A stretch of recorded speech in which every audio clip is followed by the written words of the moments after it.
Hey everybody, it's Nick from the Bass Hookup. We're back again, sitting at the computer again. Just released a video yesterday on a Clearlake trip we made last weekend, and it was pretty slow, as you can see from the video. If you haven't seen the video, I'll put the link at the end of this video. And again, I'm sitting here, we're looking at westernbass.com, and I'm going to go over Clearlake as a recap of that Clearlake video and what I saw when I was there. So kind of just giving you guys a report. If I'm on Western Bass or I want to find a report on Clearlake, I have not been seeing a lot of videos on it. Haven't seen any reports. This report's from November 7th. Super old. So for some reason, there's just not a lot of information out there right now on Clearlake, even though the bite seems to be picking up for sure. We were there in January. It was super, super slow. Some people weighed in some big bags. I mean, some people had 24, 25 pounds, which it's Clearlake, so that's going to happen. But that's not to say that for the fun fishermen, it's a fun bite. Really looking at those 5 fish limit weights isn't that telling. Sometimes, it's a little deceiving. As we went up there this weekend, thinking that the bite was going to be really, really good. We were there last year, so kind of comparing it to last year at this time, we were going up there. We went up there with Bearded Bassin one day on a fun trip, caught a bunch of fish. He had caught a bunch of fish in around the last week of January. We had a tournament mid-February, which took 30-something pounds to win for 5. We had 25 pounds in the first hour of the morning on LV 500s, just jigging them in like 7-8 feet of water. Caught a bunch of fish cranking. So we went there this weekend thinking it was going to be on fire. Ready to throw the LV, catch some crankfish, but we had just not the right conditions. It was slick, calm, warm day, so everyone was out there thinking probably the same thing, that it's going to be really good. It's warm. These fish have to be moving up. And that's one mistake a lot of bass fishermen make, because we're just anxious for the bite to be good.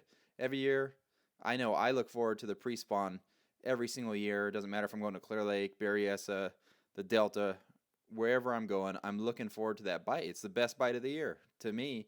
I mean, the fish are all fat and healthy. It's especially good at Clearlake. It's especially good at the Delta.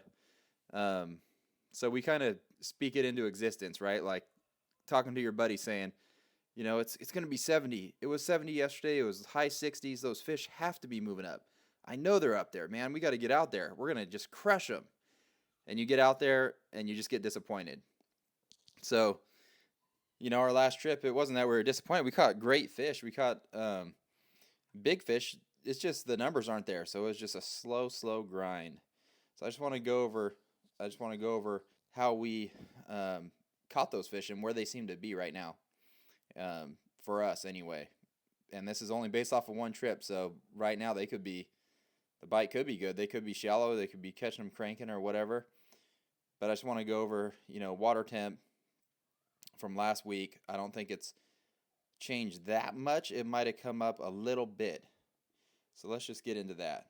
Let me open up the map here to Clearlake, and let's take a look at it. So when we were up there last Saturday, the water temp was 46 degrees in the morning. And again, it was 70 degrees at about 1 or 2 o'clock. And the water temp rose to 50. 50 point something was the highest we saw. 47 to 50, you guys, that's cold. It's cold. Those fish aren't looking to feed. The fish we were catching were really deep, and they were white when we did catch them. They fought hard, so, and when they bit, they thunked it. They wanted to eat it. It's not like a mushy bite, like, they didn't want it. But you had to soak the bait. You had to be on bottom, and you had to be where there were fish. At least active fish. And there was only really one spot we found where those fish, existed that day, those active fish. We caught one fish here and there, but there was a good school of bass. And for you guys that fish Clearlake and you see our Clearlake video, you'll see exactly where it's at. It's pretty recognizable. But let's go over some of the spots I think could also be good based on what we found last week. Last week, the fish were all in 30 to 35 foot of water, and I hate fishing that deep there. I just don't like it. I go there to catch reaction fish. I go there to catch them shallow. I don't go there to grind out fish in 30, 35 feet. But if you find them, as we found, you can find some really, really solid fish. And I'll show you guys too on here where I would look, for those active fish once they do move up, because that's going to happen soon. So for us, that 30, 35 foot of water, it had to be around rock. It didn't have to be around big, big rock. Just a hard bottom, right? Like hard bottom, little island tops in that depth. We launched down here at Redbud, and in a portion of the video, we caught some fish right out here in the Redbud arm. There's a reef. I seriously think everybody knows about it. Sometimes there's 20 boats on it at one time. Actually, if you watch Andrew Upshaw, who fishes Bassmasters, he came down. He fished, I think it was an open or something on Clearlake last year, and he was around like 6, 7 boats down here, and all of them weighed 20-something pounds on Nico rigs. But yeah, that reef's right around here, and that was the shallowest fish we caught. That fish was only in like maybe 10 feet of water, and it was late in the day. So, they get active later in the day. There should have been a fish up there. That's also where I caught a bird on a crankbait, a dead bird that got tangled up in the line. I think it swam down there looking for bait, and it just got tangled up and drowned in that fishing line.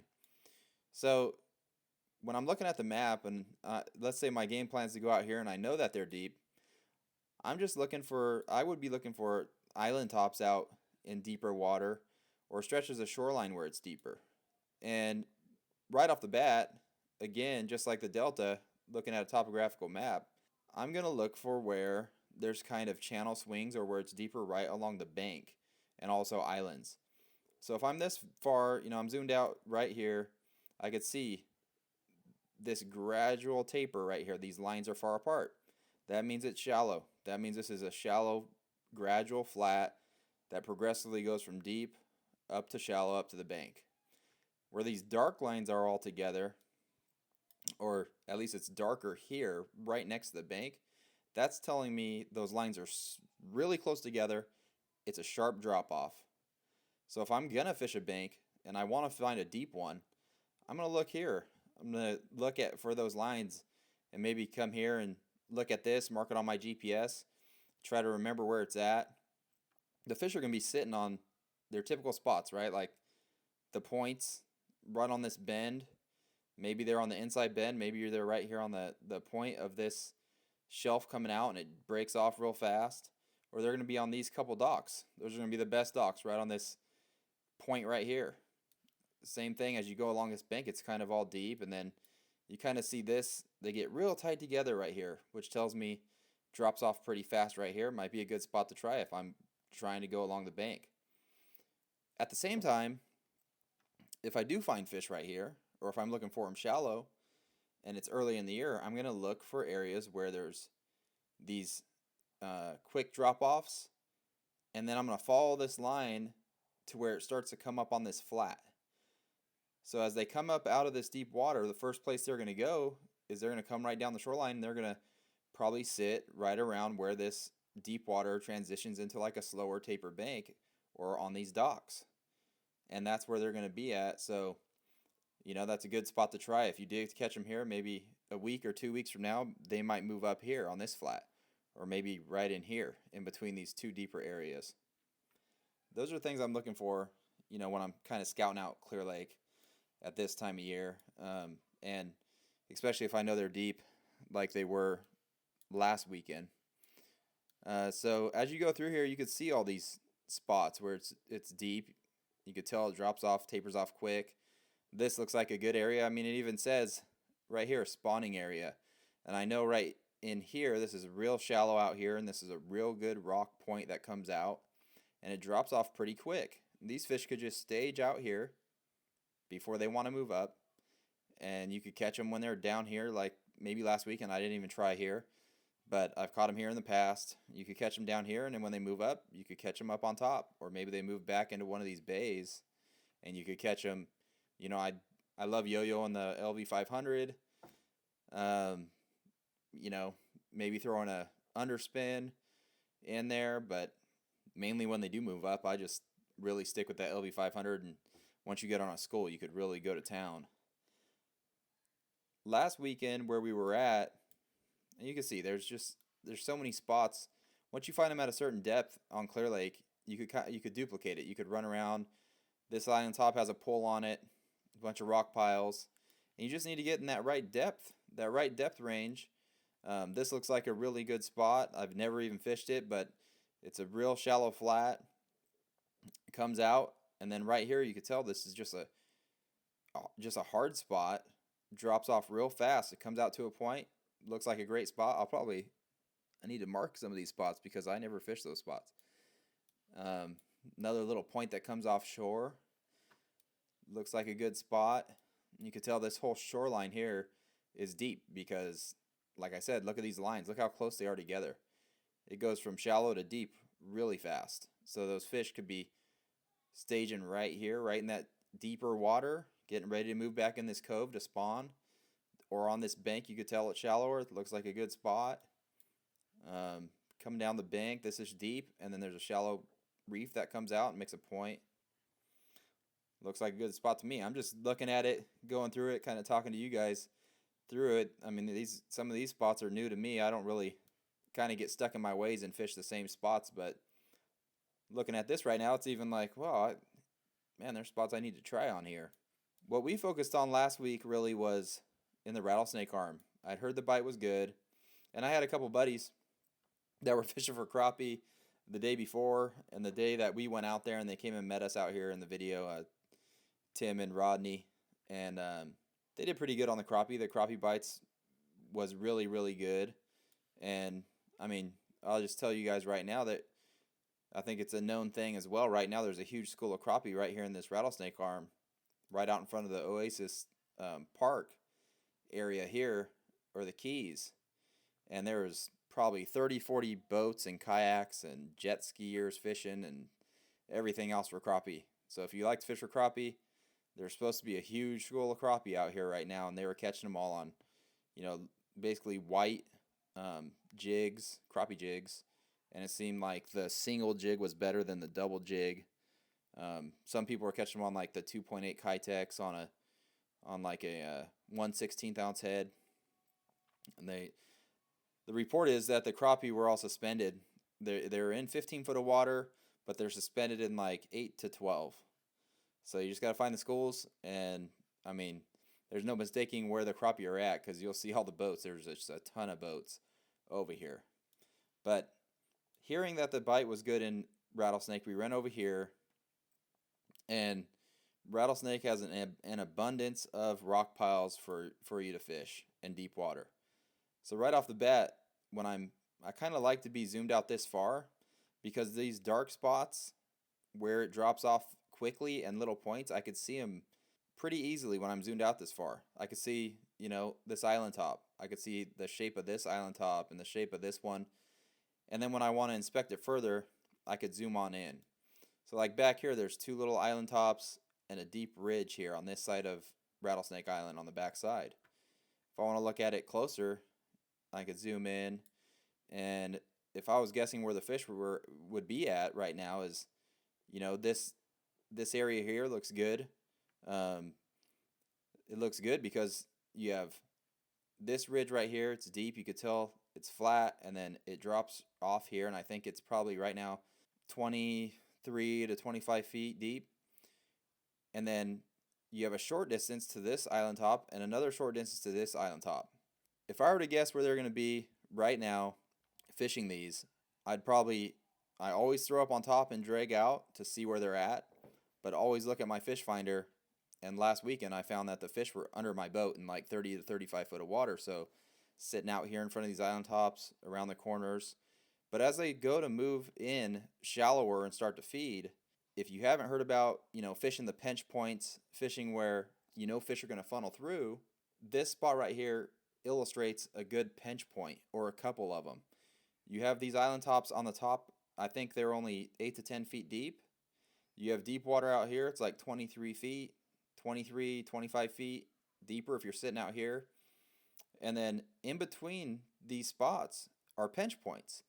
If the fish are sitting out here, any fish sitting out in this big bay wants to move up to the spawning flat, they're probably going to swim right in between these islands or right in between this drop off and this island. These are good lanes, I would think, for fish to be in. I don't know. I didn't fish them last weekend, but these are two pinch points where those fish could easily be feeding out deep and they decide to move up and feed or move in to start to think about spawning. They're just going to swim in right in between here. I mean, you can throw an A-rig right through here, deep crank. Seems like you should be able to catch some fish. And as we go around Rattlesnake Island, like I said, there's islands all over the place. There's islands all over the place.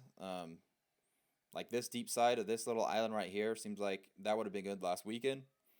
And then when they decide to move in, they'll probably just move around to this side. You could see that this side of the island is a little bit more gradual drop off. And then, gradual up to Rattlesnake Island itself. And then you have another island top out here. So there's just one after another. I mean, right here is a deep, almost like a channel, if you will. There's an island. This island top up here is pretty shallow right now. I did fish that. It was only like 7-8 feet. Great island top. This is where my brother caught his PB, and we have that video. It's like a 13-pounder or something. Right on top here, he caught it cranking in the fall. But the fish should probably always use this deeper area behind it and in between Rattlesnake Island as a lane, as almost like a lane in the delta, what we talked about in the other videos. If you find a hard lane, the fish just use these like roadways. So at some point in the day, the fish are going to be swimming up and down this, whether they're coming this way to get up on this big flat or they're swimming up it and then they're going to use it to go to this side of the island. Basically like a road for them up and down these islands, moving up into these flats as it becomes closer to the spawn. So that's really what we were fishing. We were fishing the deep side of the islands in 28 to 35 foot. That's where the fish were at. That's the best report I could give you for last weekend. Like I said, it could be changing. Thinking forward to when these fish move up, they're going to be around these same areas. These fish aren't going to move from here all the way to, this side of the lake. If you're catching fish in the Rattlesnake Arm, stay right around there. If you're catching fish in this deep area, these fish are just going to move up here, maybe to the backside of this island. Back in here, it's just a big flat. There's little scattered rock. There's little points that come out. Really popular spot. Another spot, pretty popular, is a metal seawall right here. It's really deep around it. And these fish will always hang out around this deep water because it's easy access to shallow water up here where they could spawn in this bay or they could move up and feed and go back out here deep. Another great spot on Clearlake.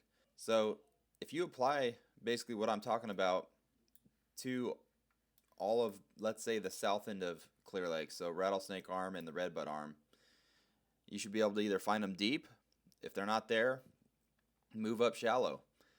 I always usually give both bites a shot throughout the day. So if I'm not catching them shallow, I'll try shallow for a couple hours. If I'm not really catching them, I'll move out deep a couple hours. You gotta move around until you find them. And on Clearlake, this time of year, they're going to be in groups. So typically, if you catch one, there's more than one in that area. There's not usually just one here and there. Usually, you're looking for a school of fish on Clearlake. Another great area is from Fraser Point all the way to Old Canocti. Basically, this whole stretch of shoreline seems like fish are always on it. They use that stretch to go up and down. This whole stretch right here on Buckingham, it's all a lot shallower docks. If you watch the Bassmaster, was Steve Kennedy was throwing the Huddleston, and he had amazing weights, 30-something pounds a day, and he was throwing back 10-pounders. He was basically just going up, right up here, all day long. He caught some on shag rocks right here. There's always somebody sitting on it, but again, if I'm looking at Clearlake as a whole, and we talk about pinch points earlier, down here on these two little rock piles, it doesn't have to be that small. when I'm looking at Clear Lake as a whole, we have the north side, so Lake Port Lucerne, Nice, the state park area, big, big and shallow and flat. And then down here, these two arms. Well, if I'm looking at it, there's a couple pinch points here. This right here, it's pretty big when you drive through, but it's still a pinch point. These fish coming down through here in the narrows, they're going to stop right here along this rock bank, or maybe on this side, on this point, or on this rock shelf. They're going to stop there. Another pinch point right here. If they're swimming through, it's in between land and the island out here.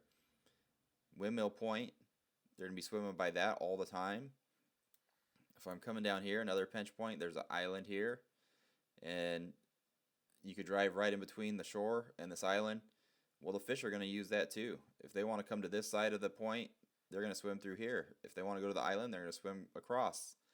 If they want to go backside of Monitor Point, they're going to swim this way. So, it's just high percentage spots, fishing where you know that if there's bass around, it's probably going to be swimming by there because it just has to. Not by choice. I mean, if it wants to get somewhere, it's going to have to swim through these pinch points. That pretty much does it for the south end of the lake. And like I said, there's lots of shallow, lots of deep stuff. To me, the south end is, I like it. I feel like I could always catch fish down there, especially in the early spring and also in the fall. But I'll move to the north end when the bite starts to really pick up and look for those LV 500 fish. You guys hear about guys catching them on A-rigs and also on the LV 500 yo-yoing it. If you could find them up north, I feel like the bigger schools of fish are up there. So if you find one on the LV, you might be in a school of, 20, 30, 40, 50 fish and all big, nice fish. How do you find them up here? Great question, because we don't have any pinch points. We don't really have any, deep water. But on the north, 5-6 feet is deep. If you're fairly close to the shoreline, it's 5-6 feet deep. It's fairly deep. And right now the water levels are really low. So if you're in 5-6 feet, it's deep water. But these fish up north, they'll be in a foot of water. We've caught them in a foot of water. It seems like sometimes 6 inches of water on the LV. So they're just used to the shallow water, but they do congregate. And they're not necessarily holding on any of these docks. They're just out here on these flats. They'll just be a big school. So, out here, you basically have to come up here, pick up the LV, start going down the bank, toss it to the bank, make a cast, out in front of the boat, make a cast out into the middle of the lake, yo-yo it around. I know it's not a ton of help up here, but that's just how it is. And really feeling your bait hit the bottom and looking for like a harder bottom spot seems like it's always good. So if you're yoing it and it's coming through muddy bottom, sand, sometimes there are, you can find them for sure, but the higher percentage spots where it's a hard bottom. So if you're yo-yoing it and it hits bottom and dunk, it feels like rock, or like that lava rock that's at Clear Lake, that's probably a good area. Another good area is this time of year is looking for the little weed stumps. If you watch that Clear Lake video, Tim is talking about in front of Holiday Harbor, seeing the little roots from weeds. And those fish will just sit there on that. They'll use that. It's a very small cover, but they'll get on that. And that is another key thing for yo-yo on the LV 500. Right now, typically there's no weeds at all. So if you could find areas where the weeds are just starting to grow up, or there's dead weeds from the fall, they'll sit in those areas. And if you look at the map, we have Rocky Point. So obviously there's the rock over here. It's a popular spot because anybody looking at a map, you can see it's rocky here. Everything around it's mud or sand. Out in front of state parks, pretty popular. So yeah, up north, it's a totally different ball game. You're fishing all shallow, and I like to just cover water until I find one. If I find one, there's probably more around, and so I fish it, give the spot maybe 15, 20 minutes with the LV, just tossing it around, and then move along. Just keep moving. Just keep trying to find fish. Cover a lot of water until you catch a fish, and then once you catch a fish, just work that area pretty good. Most of the time, you'll find that there's more in that area. So what baits did we use? I'll just go over that a little bit. I just want to go over with you guys what baits that we were using at Clearlake and what we would use, this time of year. Even when the bite's more reactive, not so deep on the 30, 35 foot of water. What would I use when the fish are active and up shallow? So first, you guys, if you saw the video, I was catching them on this BizBaits Dizzy Diamond Worm. Nico rigging it with a 1/8 ounce weight. You can use whatever nail weight you'd like. I had a O-ring. You can use whatever hook you like. I'm not real particular with what type of hook. So if I go here, I could show you guys what I was using here. So I was just using the Owner Sniper Finesse Nico hook, and I'm throwing it in the 1/0 size. You could go smaller, you could go bigger. I don't know if it matters. And I was actually throwing this on my spinning rod on 13-pound P-line fluorocarbon, and it's a prototype line. I just use 12-pound tactical, for now. I was just testing out the prototype stuff, so 12-pound tactical, perfectly fine. And yeah, it's heavy line, but again, I don't think it matters. I just didn't want to break off any of those big fish. And then the other bait we were using, Missile Jigs Ike's Micro Jig. And Gary was throwing that just in the green pumpkin color in the 3/16 ounce. Looks like they're out of stock of that one, but I'm sure, PB&J, dill pickle, probably even just black, they'd all do fine. And then on the back of that, he was throwing the Z-Man TRD Craws to match in green pumpkin. Right here, the Z-Man TRD Craws, it fits perfectly on the back of that thing. It looks super good. I did a micro jig video, caught a ton of fish on it, and it stands straight up. And that's the other thing about the BizBaits worm too. It stands up, it floats. We were actually working a Bassmaster Classic show, and their booth was right next to ours, so that's how I ended up picking some of those up, because they had a tank, and all their stuff looks so good. And I've caught them on the Delta, on their craws, and also on the Magnum Dizzy. I think it's called the Meg Dizzy. It's like a 7.5 inch, and I'll flip that in the Delta, Nico rigged this time of year as well. Just a really good bait. And then you guys probably know what a LV500 is. We got Lucky Craft. Let's see what colors they have right now. Now I like the natural colors, like the Ghost, even the Golden Shiner. A lot of these translucent colors, Ghost Minnow, Ghost Threadfin Shad, Light Hitch. These are all great colors, and looks like they're all out of stock too. So really popular this time of year. And that's pretty much it. That's pretty much what we're gonna throw up there is the LV A-rig with Kitex on it, and then if you want to go small, micro jig and Nico rig, and that's it. That does it for all the baits that we would use up there at Clearlake right now. The crappie baits, I'm not 100% sure what they are, what brands and things like that. I wasn't crappie fishing, but I know that Tim and Rodney said they saw people catching them. They talked to a lot of people, and everybody said as long as you were throwing like a 2 to 2.5 inch fluke style bait that was white on a 1/16 ounce head, they're catching crappie. Let's go back to the map, and I'm going to talk to you a little bit about my Alabama rig setup. I'll have an Alabama rig on with, I'll throw the 3.2 Kitex on it, or even sometimes the 2.8s. The smaller, I know it's a lot smaller than guys use. They throw all 4.8s, but I really like the smaller profile, and I'm only throwing them on 1/8 ounce heads. And it gets snagged a lot less. Also, when you're fishing it deep, I could fish it 30 feet. You cast it out, 5 1/8 ounce heads, that's pretty heavy, so it gets down pretty quick. Let it go all the way to the bottom, and just slow reel it just like you would a swim bait, like a Huddleston. Just really slow, bouncing bottom, keeping in contact with the bottom. Even when I'm up shallow, I cast out, let it go to the bottom, and I stay in contact with the bottom. I think that's important for getting a lot of bites, or more bites on an A-rig, as opposed to just swimming it through the middle of the water column, casting it out, reeling right away. Let it go down to the bottom, and that's not just Clearlake, that's all the lakes. Berryessa, anywhere you're throwing an A-rig. We've caught fish at Berryessa on an A-rig in 70 foot of water. Pretty darn good. Let it go down. It takes a little while. It hits bottom. Just start slow reeling it back. Slow creeping it, and they'll hammer that thing.